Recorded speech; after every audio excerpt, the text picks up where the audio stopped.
নমস্কার। এই মুহূর্তের গুরুত্বপূর্ণ খবর। মার্চ মাসের শুরু থেকেই রাজ্যে ভোটের দামামা বেজে যেতে চলেছে। প্রধানমন্ত্রী নরেন্দ্র মোদীর সভা শুরু হচ্ছে 1, 2 এবং 8ই মার্চ সভা রয়েছে মোদীর। তারপরেই ব্রিগেডে সভা তৃণমূলের। 5 বছর পরে কলকাতার ব্রিগেড ময়দানে সমাবেশের ডাক দিল তৃণমূল। 2011 সালে রাজ্যে ক্ষমতা দখলের পরে 21শে জুলাইয়ের সমাবেশ ব্রিগেডে করেছিল তৃণমূল।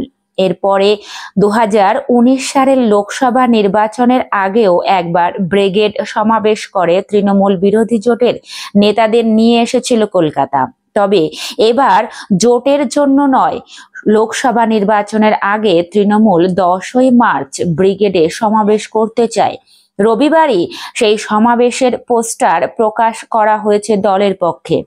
10ই মার্চ রবিবার ব্রিগেড চলোর ডাক দিয়ে সকাল 11টা থেকে জনগর্জন সভা করার কথা জানানো হয়েছে। ছবি রয়েছে তৃণমূলের সর্বময় নেত্রী মমতা বন্দ্যোপাধ্যায় এবং সর্বভারতীয় সাধারণ সম্পাদক অভিষেক বন্দ্যোপাধ্যায়ের। বিজেপি চূড়ান্ত প্রচার পর্ব শুরু করে দিচ্ছে মার্চ মাসের প্রথম দিনেই। ভোটের দামামা বাজাতে রাজ্যে আসছেন প্রধানমন্ত্রী নরেন্দ্র মোদী। এখনো পর্যন্ত যা জানা গিয়েছে, 1 মার্চ আরামবাগে এবং পরের দিন কৃষ্ণনগরে সভা মোদীর। এরপরে 8ই মার্চ ফের সভা রয়েছে মোদীর। বারাসাতে হবে মহিলা সম্মেলন। সেখানে সন্দেশখালীর নির্যাতিতা মহিলাদের নিয়ে আসতে চায় বিজেপি।